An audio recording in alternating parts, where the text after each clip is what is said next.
Bueno, vamos a empezar el Ateneo entonces de hoy, Laura. Tenemos varios Bien. presentadores. El primero va a ser el doctor Danco Araya, que es de Temuco, de Chile, y que está con Bueno, nosotros hasta fin de año.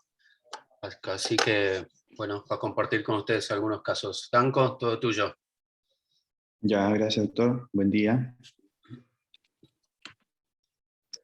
Entonces, les voy a mostrar el primer caso. Este es un paciente de 37 años, solamente antecedente de una miopía leve y fue derivado del año pasado por baja visual de 3 meses de evolución bilateral. Su agudeza visual es de 3 y 4 décimas y tiene presiones normales. En el polo anterior sin inflamación y a la oftalmoscopía destaca una vitreitis de 2 cruces, papilas eritematosas, mácula con edema y lesiones que son típicas profundas. Me gustaría saber si alguien quiere describir aquí que estas lesiones típicas profundas a qué podrían corresponder.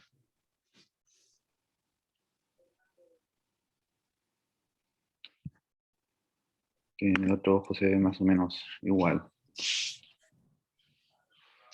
Hay unas lesiones que se ven, bueno, vos lo de los discos ya los dijiste, pero se ven como unas lesiones por debajo de la retina amarillentas, que no sé si es parte del mismo proceso que tiene, esto que se ve ahí. Bien. Sí. Y Aquí se ve. evidentemente no son muy buenas las fotos, ¿no? Pasando la foto yo no veo. Sí, ahí cuesta un poco. Son esas lesiones que son radiales al nervio, en su mayoría hacia inferior y hacia nasal. Y además en el otro se ve más o menos lo mismo, como usted describía. Así que se diagnosticó una corioretinopatía de Bichot. En el OCT entonces encontramos edema macular y líquido subretiniano principalmente en el ojo derecho con un grosor de 900 micras y en el ojo izquierdo también tiene bastantes quistes con un grosor de 540. Así que edema de papila, edema de mácula, vitreitis y estas lesiones profundas resulta ser un Bichot. Bueno, se indica 100 miligramos de corticoides, se va bajando cada 5 días, el paciente pesaba 98 kilos y se controla en un mes. Y al control del mes, la verdad es que lo que llama la atención es que mejora en algo su visión, al parecer por disminución de la vitreitis, y se vuelve a citar a control, se siguen bajando los corticoides, y ya al tercer mes de tratamiento con corticoides orales, la visión termina estancándose y el OCT no muestra mejoría. Está más o menos estable, la visión mejora principalmente en el ojo izquierdo, más que todo por la disminución de la vitreitis. Entonces, en ese control se decide inyectar triamcinolona intravítrea en ambos ojos para control de este edema macular. Se inyecta la triamcinolona y el paciente desarrolla hipertensión ocular, así que se indica glaucotensil TD 2 veces al día, se controla la semana y la presión se normaliza. Se sigue entonces la evolución. A los 2 meses de ambas inyecciones se vuelve a tomar un OCT y se pesquisa entonces una mejoría significativa del edema con una resolución en el ojo izquierdo a los 2 meses de las inyecciones. Luego, a los 4 meses de las inyecciones, ya no se ve triamcinolona en el fondo de ojo y se vuelve a tomar OCT y se encuentra una reinflamación de la retina de ambos ojos. Si se fijan, volvió el edema este es el ojo izquierdo, está ordenado al revés, y este de acá es el ojo derecho. El derecho siempre tiene más edema que el izquierdo y nunca resolvió, pero ya ahora a 4 meses de las inyecciones perdieron su efecto y se reinflamó, apareció de nuevo líquido subretinal. Entonces se decide agregar micofenolato y además de eso repetir la triamcinolona con Avastin además. A las 3 semanas la presión anduvo bien, estaba con el glaucotensil solo en la mañana, y ya a los 2 meses de la inyección la visión está mucho mejor que al inicio y ya no se observan restos de triamcinolona. Y a estos 2 meses ya llega a los 2 gramos de micofenolato. Lo empezó más o menos al mes y en un mes subió hasta los 2 gramos. Entonces tenemos 2 gramos recién iniciados de micofenolato. A los 2 y 4 meses el paciente se siente mejor, la visión va mejorando, y a los 6 meses se repite el OCT y se encuentra que no hay edema macular. Y el segundo caso, entonces, y aquí se toma la visión, perdón, a los 10 meses, que quedó en 0,8 y en 0,9, una visión muy buena, y se necesita control con una angiografía y con OCT macular, y eso todavía está pendiente. Esto lo vimos hace 2 semanas. Entonces mejoró a los 10 meses de micofenolato, ya resolvió el edema totalmente con una muy buena visión, y lleva 1 año y medio desde el inicio de la terapia. Y el segundo caso también es un hombre, que se escribe más en mujer esta patología, pero resultó que nos tocaron puro hombre ese día, y 52 años, tampoco ningún antecedente de relevancia, y refiere que hace 6 meses ve mal de ambos ojos. Tuvo 2 consultas previas, se le indica Presforte, y él refiere que se siente mejor, pero la visión no mejora. Tiene en ambos ojos 4 décimas, y presiones normales, polo anterior normal, que podría ser porque está usando el Presforte, y además de eso tiene algo de vitreitis y más o menos las papilas también edematosas y edema macular. Entonces se indica también corticoide, y estos son los fondos de ojo. La verdad es que esta imagen ayuda menos que la anterior, y a mi impresión cuesta mucho ver las lesiones, pero en la ficha están descritas como lesiones típicas, así que muy probablemente se ven mejor en la oftalmoscopía indirecta que lo que se logra ver en esta retinografía de campo amplio. Edema macular en ambos ojos, con líquido subretinal en el derecho, edemas bastante importantes en el derecho.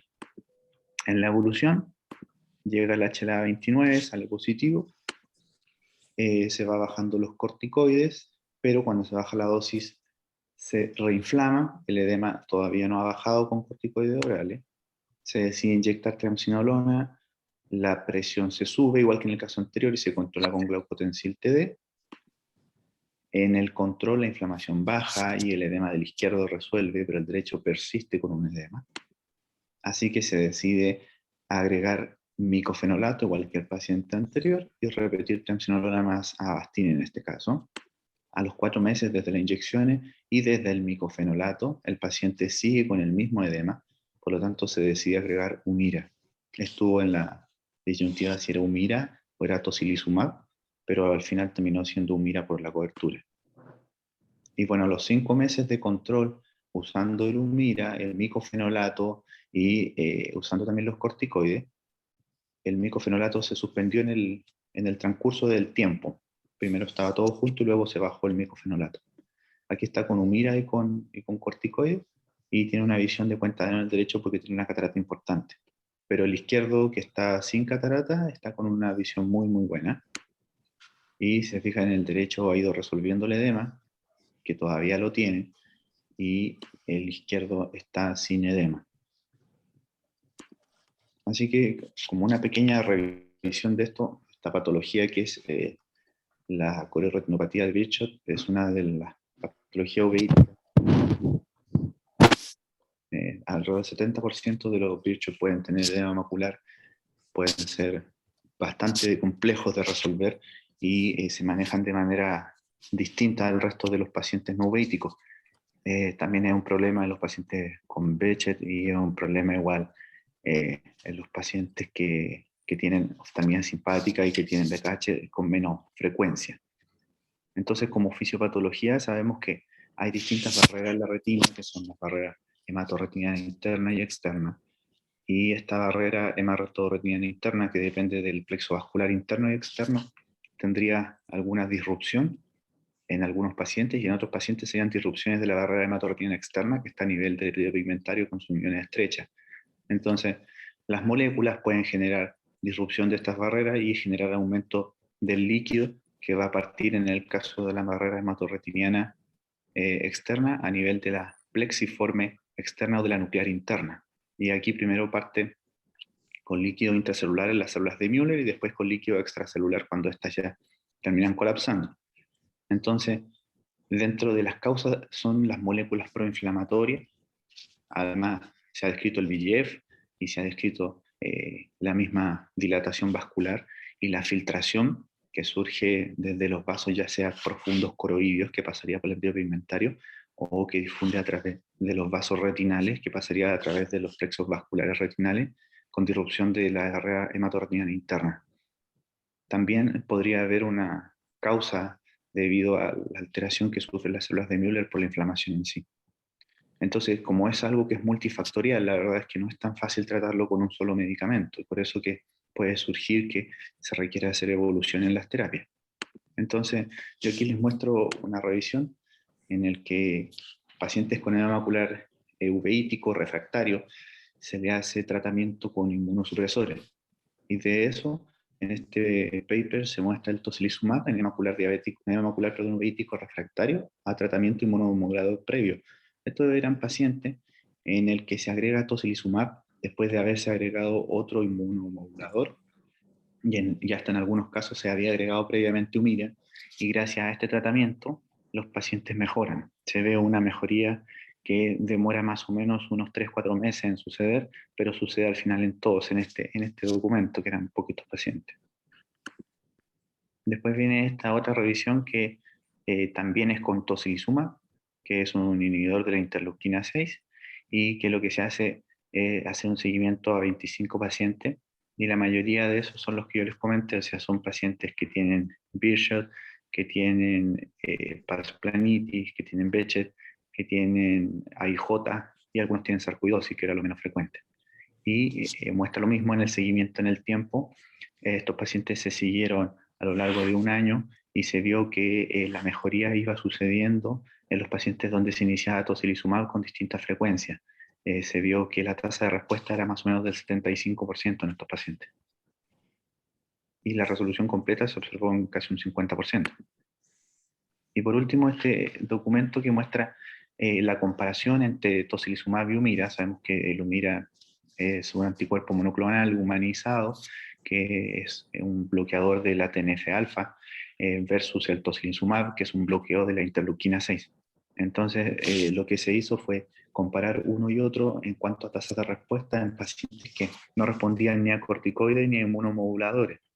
Y lo que se encontró es que la tasa de respuesta que hay con el tocilizumab es mayor que con el Humira, y la respuesta total, o sea que se les pasa el edema, también es mayor con tocilizumab.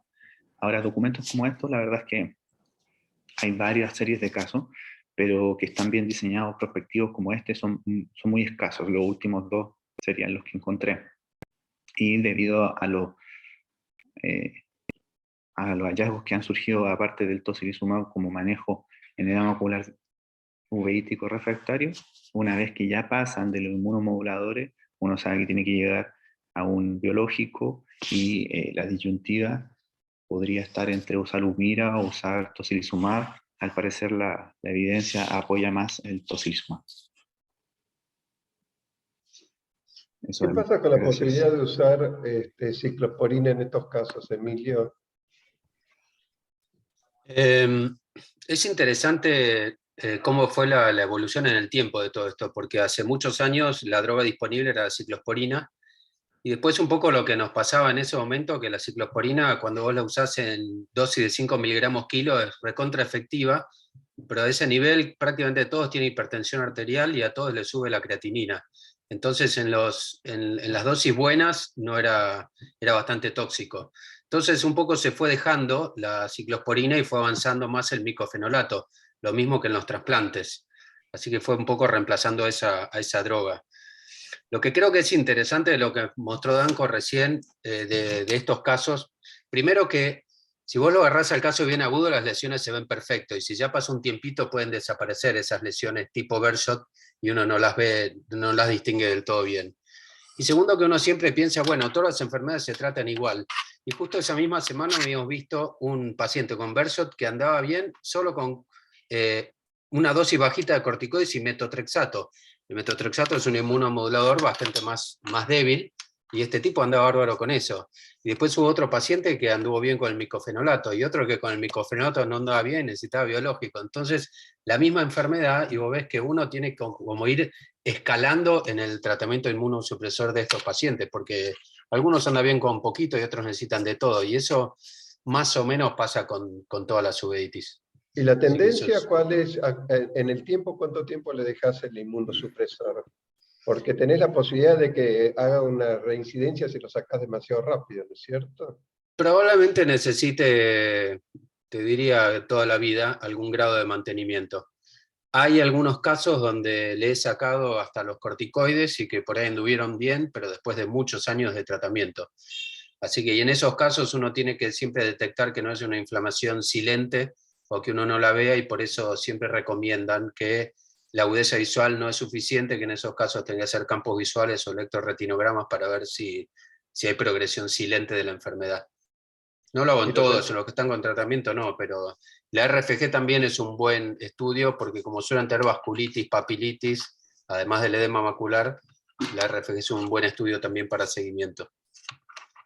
¿Y los ¿Puedo hacer una pregunta?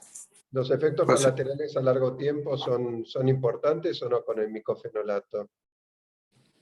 No, en general se tolera mucho mejor el metotrexato que el micofenolato. Y el metotrexato tiene la ventaja de que lo usas una vez por semana y se controla fácil porque haces control de la función hepática y no necesitas mucho más que eso. El micofenolato son varias pastillas por día, bastante más caro, y puede tener efectos gastrointestinales que no tiene el otro. O sea, se tolera un poquito peor. Pero bueno, cuando lo necesitas es una buena alternativa. Eso era lo que te iba a preguntar, perdón. ¿Hay algún parámetro específico que tengamos que monitorear si le damos micofenolato, como antes por ahí función renal o función hepática?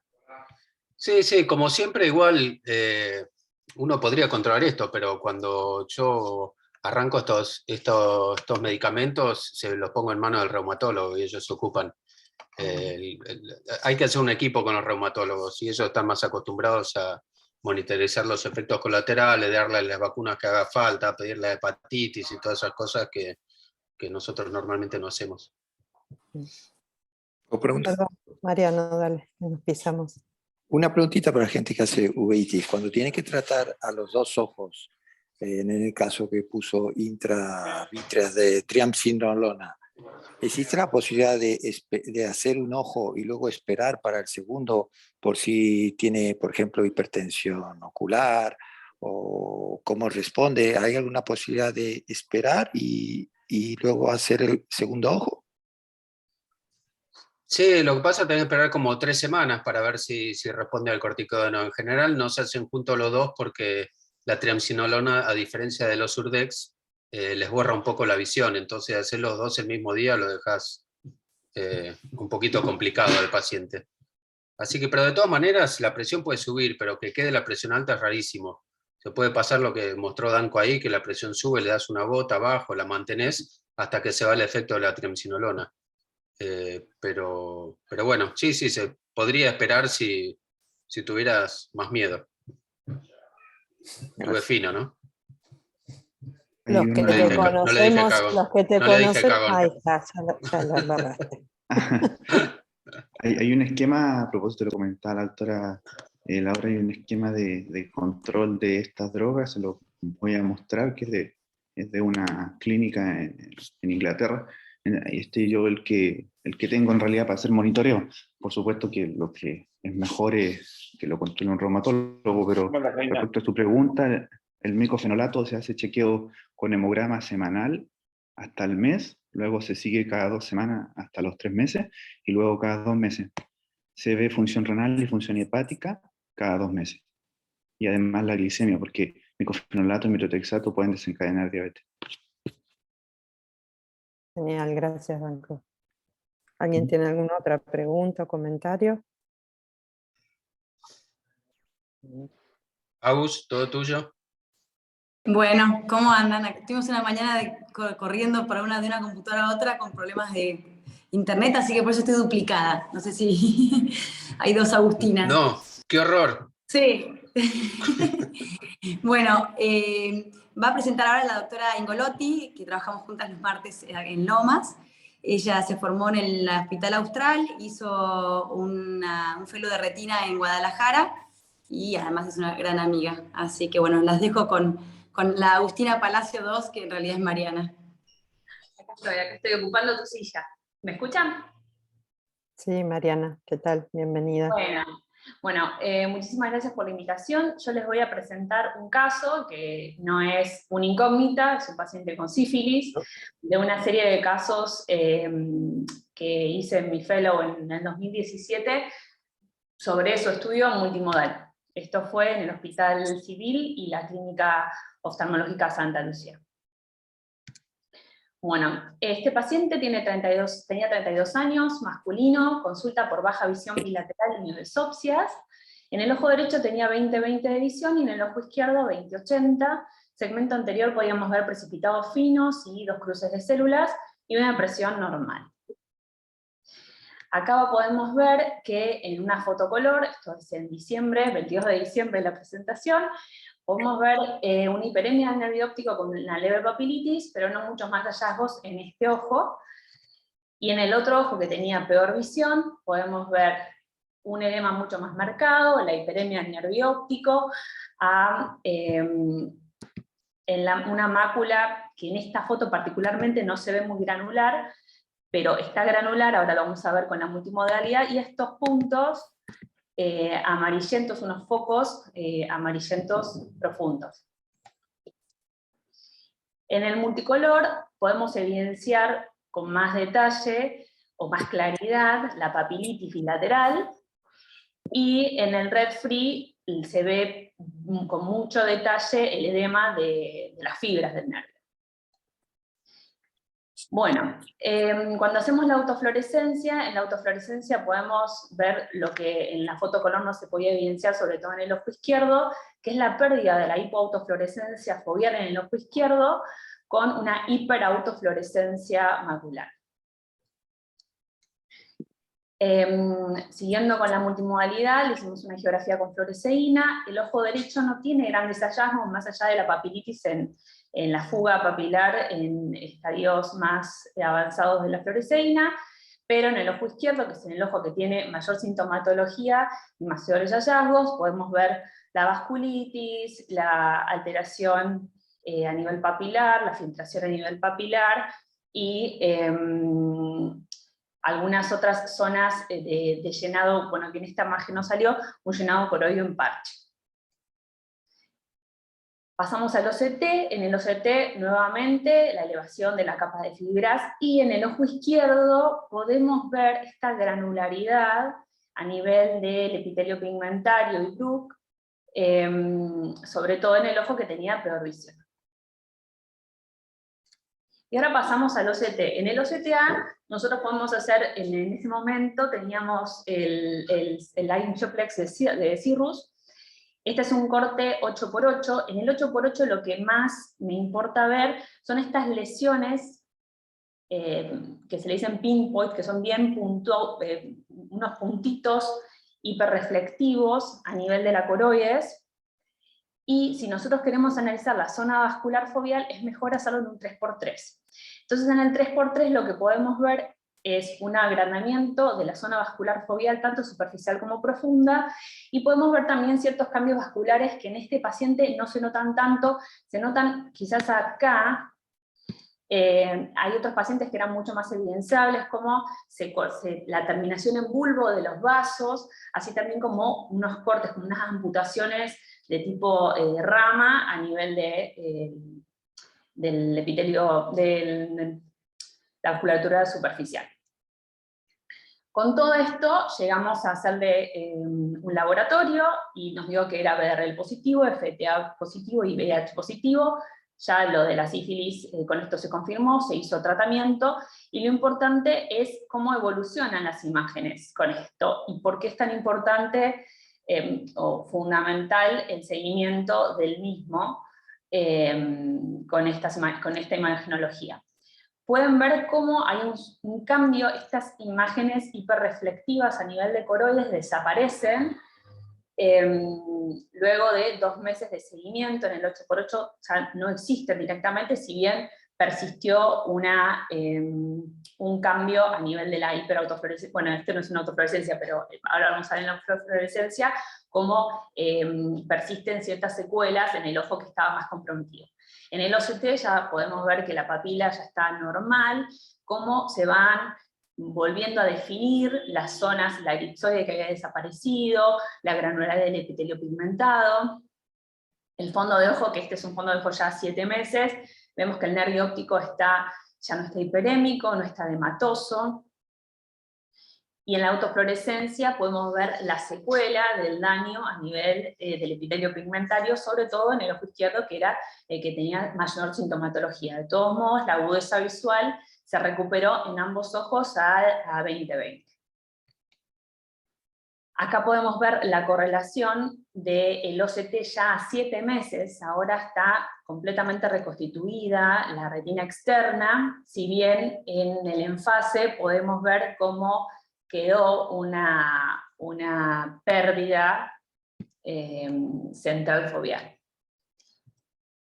Bueno, haciendo recapitulando un poco cuáles son los hallazgos multimodales, estos son todos pacientes de la serie de casos de 10 pacientes que tuvimos ese año, en donde sabemos que la sífilis es una de las simuladoras, que podemos tener un montón de manifestaciones. A nivel activo podemos ver la hiperemia del nervio óptico, la papilitis, vasculitis, o incluso vitreitis. Muchos de estos pacientes no los pudimos analizar con OCTA, ya que tenían una vitreitis marcada, una evolución muy avanzada. De los 10 pacientes, solo 5 pudimos hacerle este estudio de imagen. Cuando está inactiva podemos ver el típico fondo de ojo en sal y pimienta o zonas de atrofia. A nivel de la fluoresceína con la angiografía con fluoresceína, tenemos la vasculitis, el envainamiento vascular, el llenado en parche de la coroides, papilitis. En la autofluorescencia podemos ver el patrón granular y lo que hemos visto también en nuestro paciente, que es la disminución de la hipoautofluorescencia macular con hiperautofluorescencia alrededor de la fovea. Acá en este paciente en particular se nota más las terminaciones en bulbo, el aumento de la zona vascular foveal y los cambios a nivel de la coriocapilar que podemos ver en el enfase. Estos puntos hiperreflectivos que podemos ver que son signos de actividad. Estos puntos hiperreflectivos fueron descritos en el 2016 por primera vez en un reporte de una foto en Ophthalmology por el doctor Jay Sridhar, no relacionado a la manifestación placoidea de la sífilis, sino como un hallazgo en el enfase del OCTA que desaparecían con el tratamiento. Más tarde ese mismo año, el doctor Belfort publica 2 papers. El primero es un solo reporte de caso, que yo no lo puse, en una placoidea, y después que es un reporte un poco más largo, donde donde incluye 3 casos de pacientes con placoidea, y evalúa estos puntos, estas elevaciones nodulares a nivel del OCT que colocalizan con estas imágenes en el enfase. Nosotros, por ejemplo, este es un paciente nuestro de la serie que tenía una placoidea. En este caso se ve perfecta la placa posterior y estos puntos hiperreflectivos con las elevaciones nodulares, ahí lo pueden ver en el OCT, que colocalizan con esos puntos. De todos modos, nosotros hemos encontrado, así como el doctor, el primer reporte de la foto, no solo asociadas a placoideas. En realidad, la hipótesis de estos puntos es que explican un poco la fisiopatología de la lesión a nivel coroidea del treponema. El treponema ingresa por coroides y genera una reacción inflamatoria focal que generaría la generación de anticuerpos y pequeñas microtrombosis transitorias con la consecuente disrupción del epitelio pigmentario y la retina externa. Entonces, puede ser o que nosotros lo identificamos antes de que desarrolle toda la placa, o sencillamente es parte de la fisiopatología, a pesar de que no desarrolla en estos pacientes una placoidea.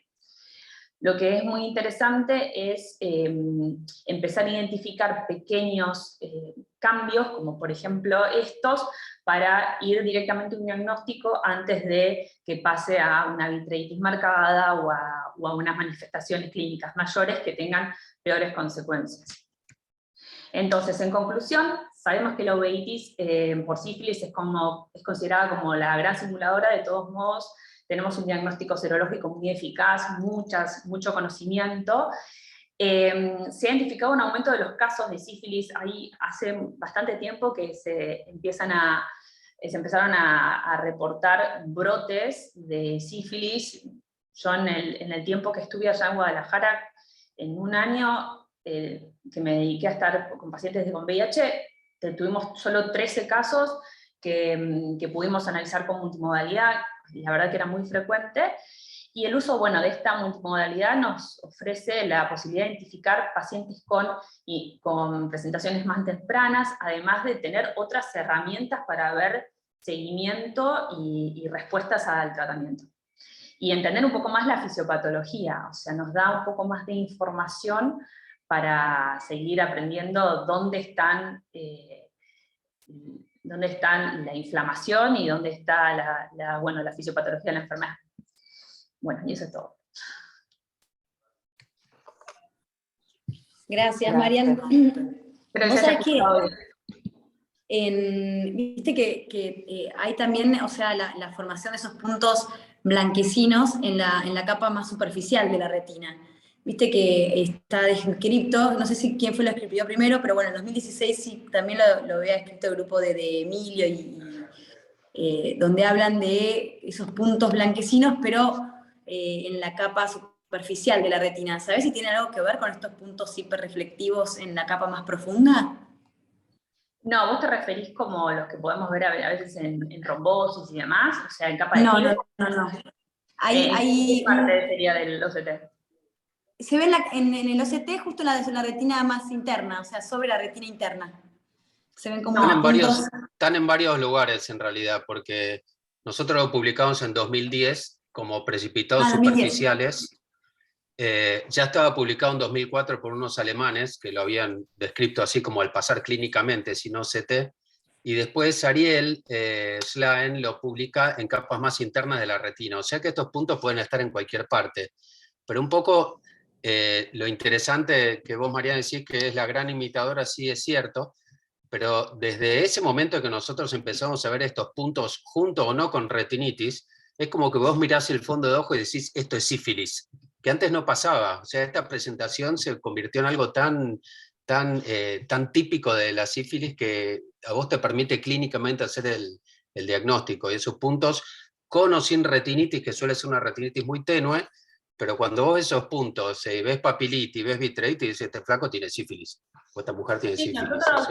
Yo los empecé a ver cuando yo la verdad que no tenía experiencia en OCTA, y allá la experiencia que tuve la tuve allá en México, y me podía llevar a los pacientes a la clínica donde tenía el aparato, y era así, uno tras de otro veía el enfase y esas imágenes amarillentas profundas que veían las elevaciones en el OCT nodulares y colocalizaban con el enfase.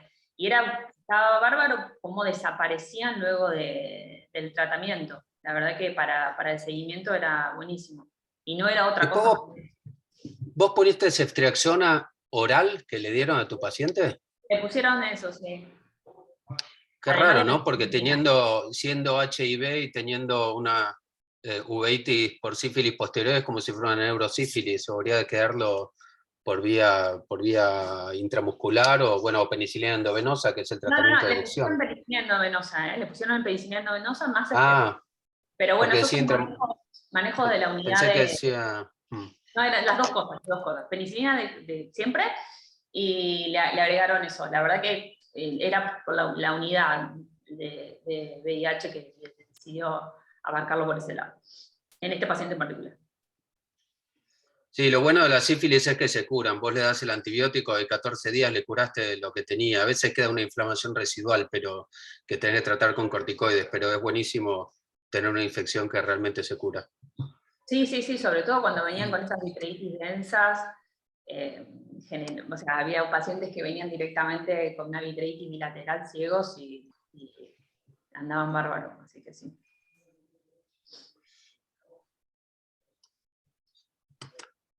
¿Qué sigue, Agus?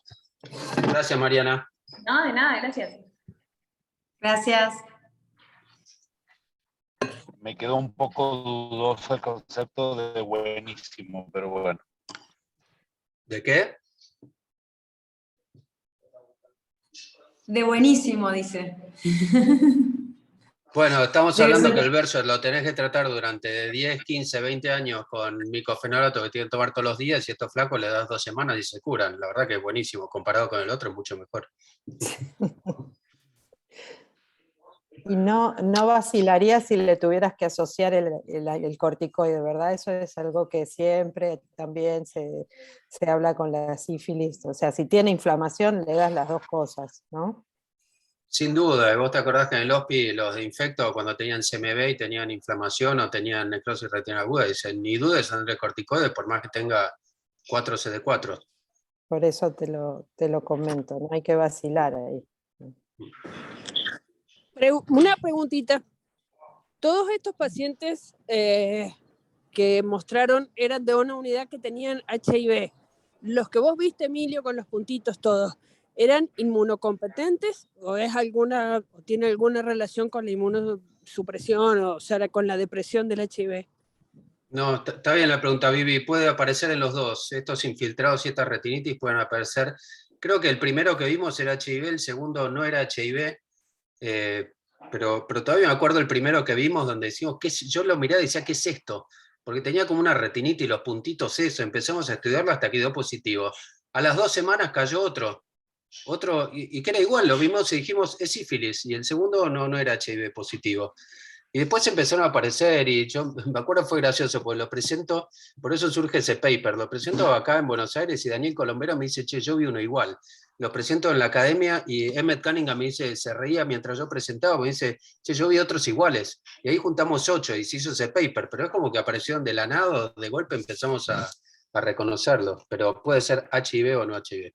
Sí, mira, en la serie de casos de 10 pacientes que yo tenía no eran todos VIH positivos, era el 75%, y no eran todos. Lo que pasa es que este paciente en particular era de la unidad, pero no eran todos VIH positivos. Gracias.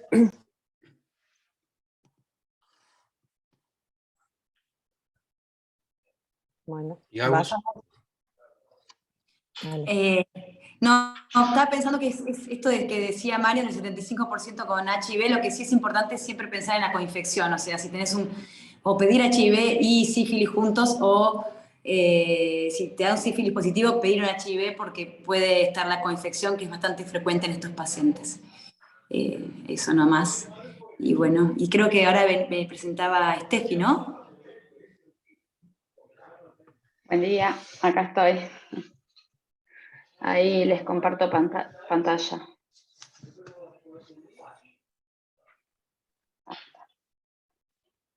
Bueno, yo les voy a presentar un par de casitos que vimos cuando estaba terminando el fellow con Emilio. La primera chica es una mujer de 26 años que la derivaron porque tenía una uveitis en el ojo izquierdo. Ella había consultado en realidad porque había comenzado con fotofobia y miodesopsias en el ojo izquierdo, que había empezado 48 horas antes. Como antecedentes personales, lo único que refería era psoriasis, no recibía ninguna medicación sistémica, y al examen oftalmológico la visión era de 10 décimas en ambos ojos, no había inflamación en la biomicroscopía y la presión era normal.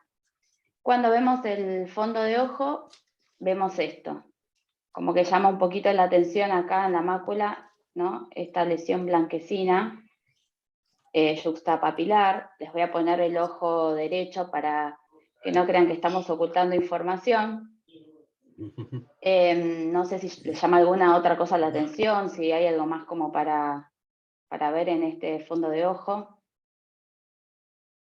Fíjense además que el nervio óptico está un poco más hiperémico, que los vasos sanguíneos están como congestivos y los vemos en comparación con el ojo sano. Por acá abajo pareciera haber alguna hemorragia en llama, quizá con un poco de imaginación.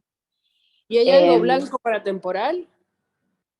Pareciera, ¿no? Como que estas lesiones, sí. Fíjense acá en la foto, en la red free, como que hay, porque al principio pensamos que era un brillo, pero hay algunas lesiones blanquecinas también en temporal. Y la autofluorescencia no da mucha más información. solo en la zona de la lesión blanquecina, por ahí un poquito más hipoautofluorescente, pero no mucho más. Antes de seguir con esto, les voy a comentar el caso 2, que es de una chica de 33 años, que todo esto pasó en junio, fue llamativo porque la primera la vimos, no sé, como decirte, el 28 de junio, y el caso 2 el 29, así con un día de diferencia. En mayo le había bajado la visión, le habían dado varios diagnósticos, en el interín la internaron, le hicieron un pulso de solumedrol, luego le pasaron a corticoides orales. Cuando nosotros la vemos, estaba con toda esta medicación, corticoides orales, pirimetamina, leucovorina, citromicina, Bactrim, aspirina, o sea, con de todo por las dudas. Entonces, fuimos a ver el examen físico a ver qué se veía, ¿no? Porque era un poco confuso, una historia bastante larga. Y cuando vemos la agudeza visual, era de 10 décimas en ambos ojos, sin inflamación en la biomicroscopía, con la presión normal.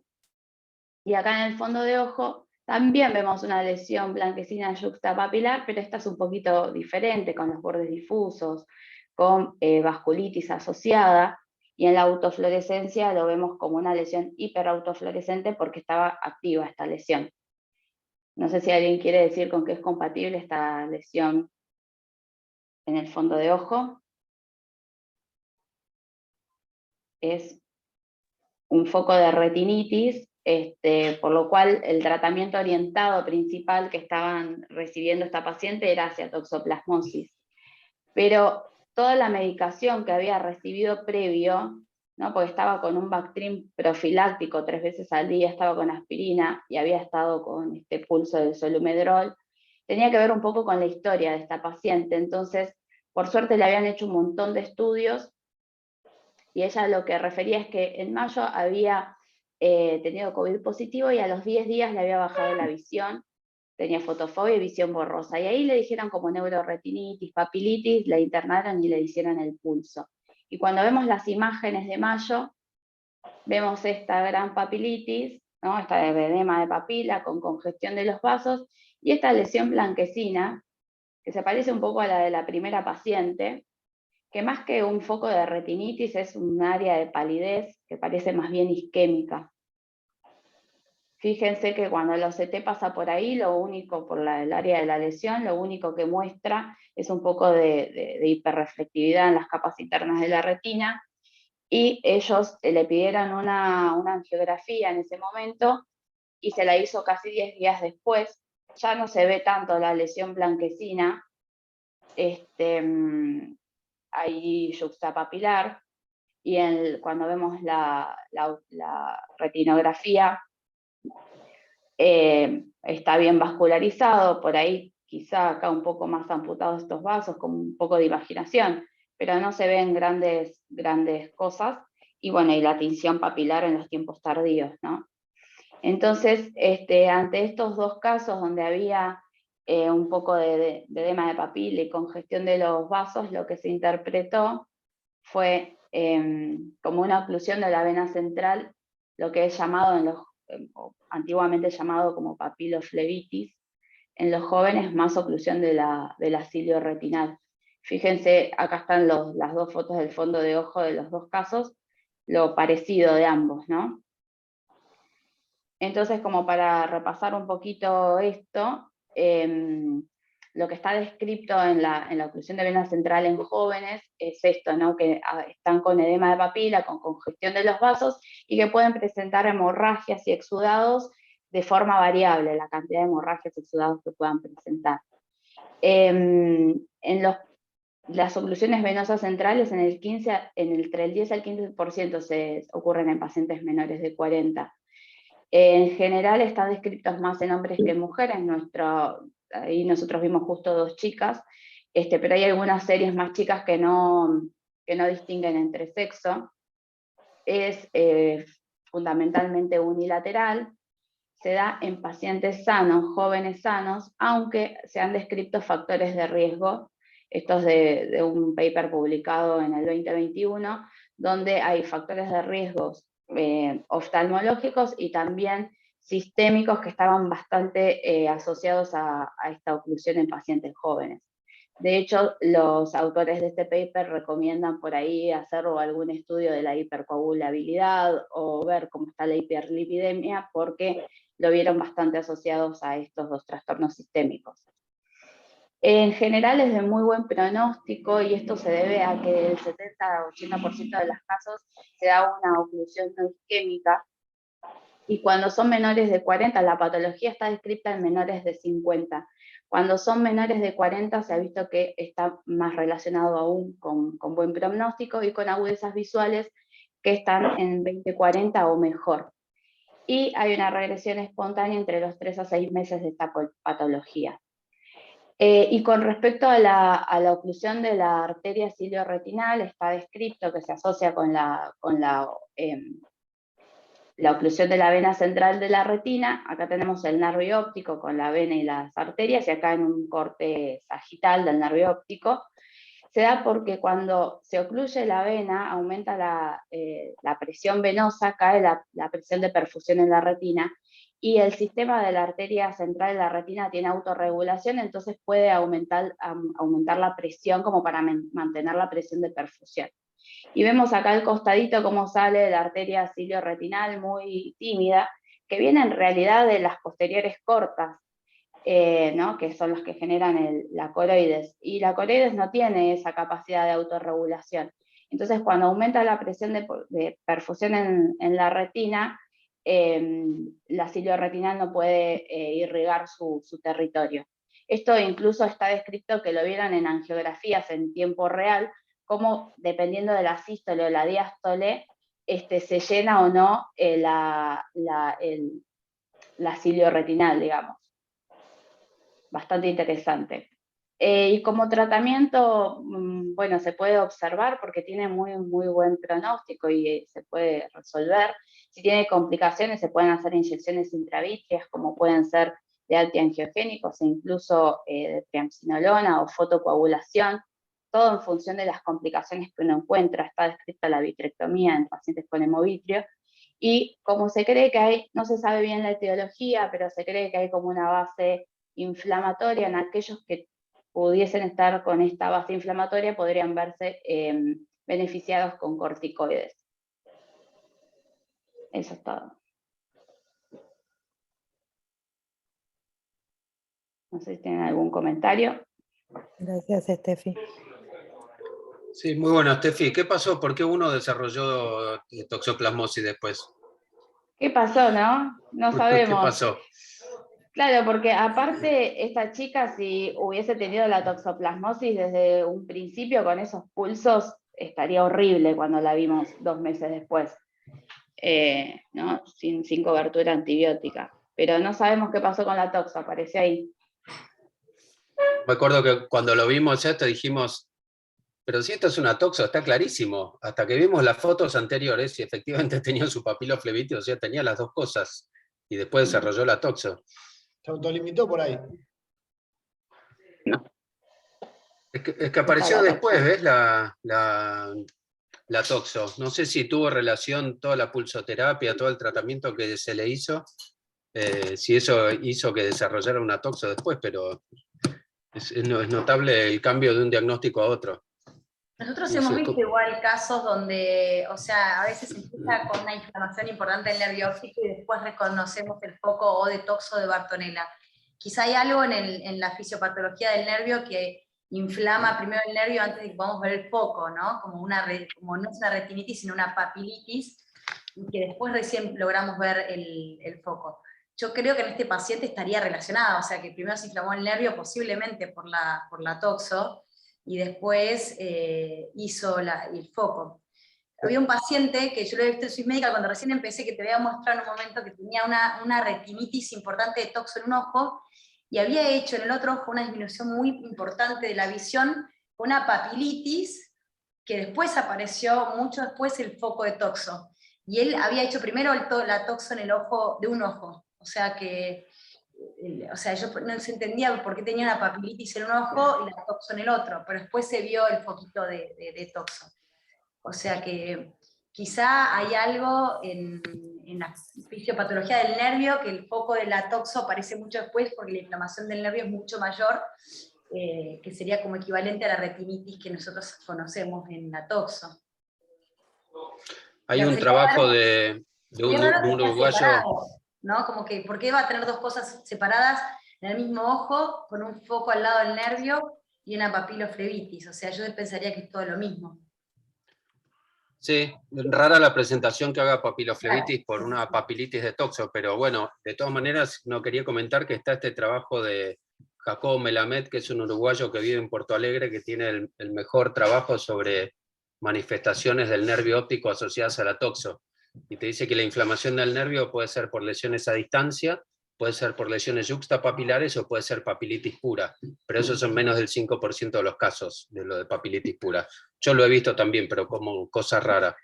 Pero bueno, tal vez la inflamación hizo que se tapara un poquito la vena y eso la cilio retinal y bueno, tendría sentido que sea una sola enfermedad.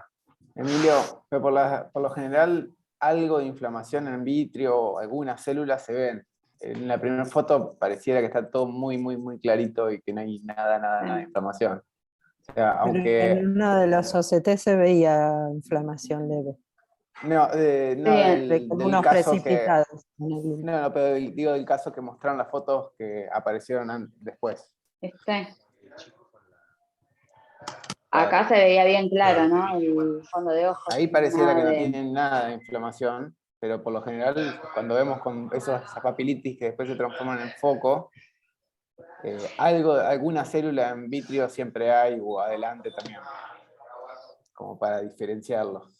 Pero leve, vuelvo al caso que yo me acuerdo, o sea, lo que me llamaba la atención, y yo me acuerdo que se lo mostré a Emilio en ese momento, porque claro, ni idea que podía hacer, tenía una, o sea, toxoplasmosis y vitreitis importante en un ojo, y en otro ojo tenía la papilitis sin nada de inflamación. Por eso digo que por ahí es diferente, es una presentación rarísima, pero quizá no tiene tanta inflamación cuando empieza. Y por ahí si uno lo deja y hace un poco de retinitis, ya más sin tratamiento, por ahí recién ahí empieza a tener una inflamación más importante. No sé, ya es como una conjetura en ese caso.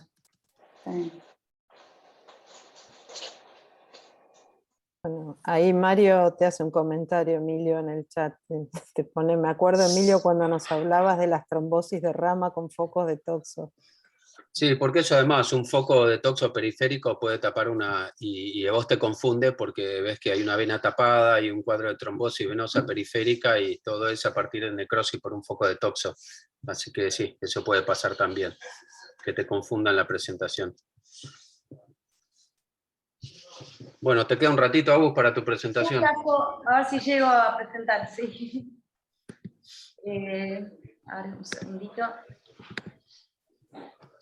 Yo pensé que había presentación arriba de la cinta de correr, Agus. No. Para que estoy poniendo el de Mariana. Es el mío este. A ver si... me está pasando el tiempo. A ver si ahí se ve, ¿no? Sí. Una linda montaña. Sí. No estaría ahí en este momento. Bueno, vamos a esta paciente. Una paciente mujer de 38 años que le derivan a Emilio con un diagnóstico de coroidiopatía lúpica. Con antecedentes oftalmológicos, en el 2019 le dicen que tiene líquido en ambos ojos. Le han levantado. En mayo de este año se opera de catarata y en julio le dicen que tiene una obstrucción de una vena, no es vena central, es de una rama. Como antecedentes personales, muy importantes por el diagnóstico de coroidiopatía lúpica, ella tiene lupus del 2006 con nefritis lúpica en actividad, además tiene hipertensión, y bueno, la medicación actual, como pueden ver, es un montón de cosas. Belimumab, que es un biológico que se usa para el lupus, prednisona 10 miligramos, usa calcio, hierro, aspirineta, clonazepam, vitamina D3, omeprazol, losartán, bueno, bisoprolol, todo eso para la hipertensión. Y tiene un montón de alergias a medicación. Entonces, la agudeza visual, ella de esta paciente que derivan con una coroidiopatía lúpica, ve una décima en ambos ojos, con pinhole llega a 16 y 0,2. Presión normal, la catarata operada en el ojo derecho con esta pseudopáquica y en el ojo izquierdo tiene una catarata. Entonces, este es el fondo de ojos. Como podemos ver, en los dos ojos tiene manifestaciones, o sea, acá se ve esta trombosis de la temporal inferior, con todas las hemorragias en llama en donde irriga, donde va, o sea, en el área de la vena. Esta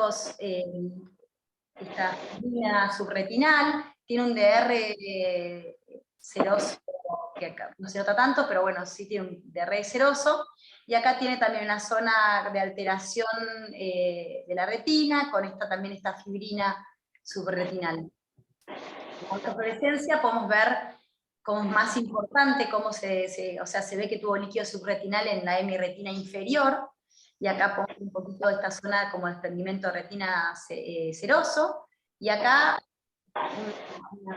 una zona donde se ve bien que hubo también líquido subretinal.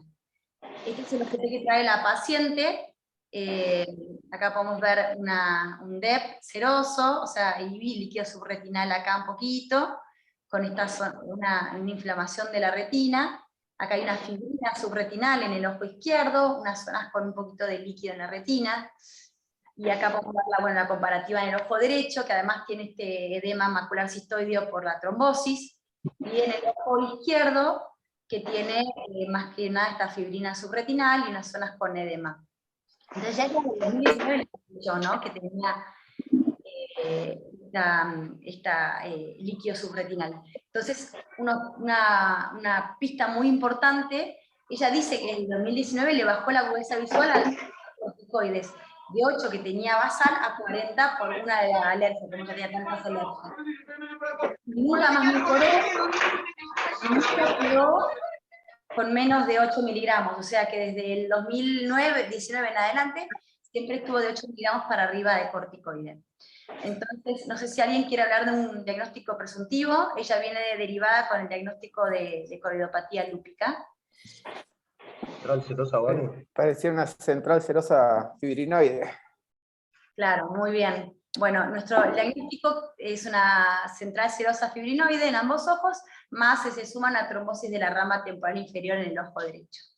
Y como tratamiento se decía ser antiangiogénicos en el ojo derecho por la trombosis, y obviamente derivándola a un reumatólogo para que controle bien el tema del lupus, tratar de suspender el corticoide por la central serosa. Entonces un poquito esto que es interesante para diferenciar coridopatía lúpica de central serosa. Este fue el primer serie de casos en el 1988. Jabs hace una serie de casos de coridopatía lúpica, le pone el nombre de coridopatía lúpica, y cuando leemos los casos es muy interesante porque de los 6 casos que le presenta, 4 ahora lo relacionaríamos mucho más con central serosa. Por ejemplo, este es uno de los casos, el caso 1, una paciente joven que ella tiene lupus, le dan una bomba de corticoide, porque en esta época los pacientes se morían por lupus y no estaban tan bien tratados, muchos o sea, no había tantas opciones terapéuticas como ahora. Entonces a esta paciente le dan un montón de corticoide y desarrolla todo el líquido subretinal y esta coridopatía lúpica cuando le dan mucho corticoide. Y hay 4 de los 6 casos que presenta Jabs en el 1985, donde son 5 pacientes, por ahí 2 de estos pacientes podría pensarse que es una coridopatía lúpica, porque además tienen como otras manifestaciones, pero la descripción de la coridopatía lúpica es muy parecida a la central serosa, ¿no? Entonces, de 1985 que se hace esta descripción de la enfermedad, hasta más o menos en 1996, se habla mucho de coridopatía lúpica. Y en el año 96, Cunningham dice, ¿esto será coridopatía lúpica o en realidad es una central serosa que está estimulada por el corticoide? A partir de ese momento, que igual como todavía no estaba muy claro cuál era la patogenia de la central serosa, lo que decía Cunningham es, esta descripción de la coridopatía lúpica es muy parecida a la descripción de central serosa que hace Gas. Entonces ahí, bueno, empiezan a hacer esta distinción entre será central serosa, será coridopatía lúpica. A partir de ese momento, De 1996 para atrás, se habla mucho de choroidopatía lúpica, de 1996 para adelante se empieza a hablar mucho más de central serosa en lupus. Y acá Jean Paul en 2007 dice, ¿es la choroidopatía lúpica, entre comillas, secundaria a una inducción por corticoides? Y entonces él lo que dice es que esto mismo, ¿no? De que este desprendimiento seroso que ellos pueden hacer puede estar más bien inducido por los corticoides que se usa para tratar el lupus. Entonces en ese caso el tratamiento es en realidad bajar o disminuir los corticoides. Este es uno de los casos, este es el caso que presenta Jean Paul, que como pueden ver es muy parecido, ¿ven? Todos los casos que se ven, cuando yo me puse a mirar, por ejemplo, JAKs, un montón que presentaban como choroidopatía lúpica, son muy parecidos. Tienen como esta fibrina, esta zona más oscura en el centro, tienen el desprendimiento seroso. Entonces lo que dice Jean Paul es, bueno, si en los casos que los síntomas visuales preceden a la inmunomodulación, o sea que es una paciente con lupus, con nefritis lúpica, y empieza con mucho líquido subretinal, puede que sea la choroidopatía lúpica, pero en los casos contrarios, donde estamos dando corticoides y manifiestan esto, lo más probable es que sea una central serosa. Agus, nos estamos pasando del tiempo. Yo quería hacer un comentario que seguro de toda esa serie que está ahí, pero el dato que me parece fundamental es lo que nos pasó en 2 pacientes de esta serie, que le suspendimos los corticoides y se curó la choroidopatía lúpica, así como para concluir, pero si querés hablar algo de eso, pero metele porque sí, ya estamos terminando. Brevemente les quería presentar este póster que presentamos en Árbol en el 2018, donde hicimos una descripción de la central serosa fibrinoide, y como decía Emilio, bueno, 3 de estas pacientes tenían lupus, 2 habían venido con diagnóstico de choroidopatía lúpica, y bueno, esta sería la 4ª ahora la que encontramos. Por ejemplo, esta que ven acá, esta era una paciente de las que venía como con la idea de choroidopatía lúpica, y podemos ver la fibrina subretinal, el DR seroso, y cómo cura después de suspender los corticoides. Así que con esto acá terminamos al respecto. Esta enzima tuvo la mala suerte de tener la trombosis, que eso sí posiblemente esté relacionado a su cuadro de base del lupus. Agus, ¿puedo agregar una cosita ahí con respecto a la trombosis? Nada, que en esos casos también tenemos que fijarnos que no sean vasculitis oclusivas, descartar las vasculitis oclusivas, porque ya nos cambia el pronóstico de la enfermedad, nos obliga a buscar esas mismas vasculitis en cerebros y tratar de cambiar el tratamiento, porque pueden llevar al fallecimiento de los pacientes. Claro, bueno, ese punto es re importante, el tema de la inflamación. O sea, si es oclusiva o sea, si es vasculitis inflamatoria es diferente que sea oclusiva. Y al respecto era esto que yo les quería mostrar, que a lo último, que en los pacientes con lupus jóvenes, se vio en esta serie de casos que eran de 8.000 pacientes, que de entre los 0 y 50 años, el grupo con lupus tiene casi 8 veces más probabilidad de hacer una trombosis, una trombosis oclusiva, no por vasculitis, digamos, ¿no? O sea, no por inflamatoria. No sé si alguien más quiere decir algo. Bueno. Los casos, chicos, gracias. Bueno, perdón por me pasé un poquito. Bueno, gracias a todos por la presentación. Hasta la próxima. Gracias. Chau, chau. Chao, gracias.